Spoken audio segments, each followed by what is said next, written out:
Hey guys, NASCAR Racing 18 here. Here we have a NASCAR Authentic from the 2021 Wave 4. We have Austin Cindric's,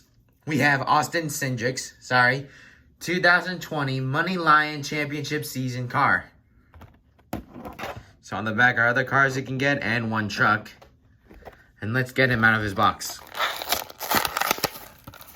So here is the sticker. And here is Austin Cindric. His Moneyline car.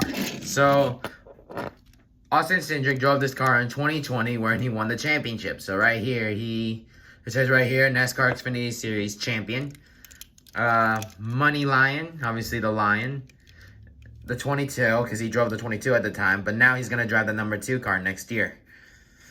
So, the Money Lion car now has a new design, this time with white, green, and black instead of like the simple, like the Joey Logano paint schemes. Where Logano had the same paint scheme for years.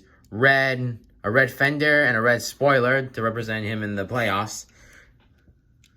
His stickers right here where he's won 6 races. Yeah, that was total. Black 22 is a classic.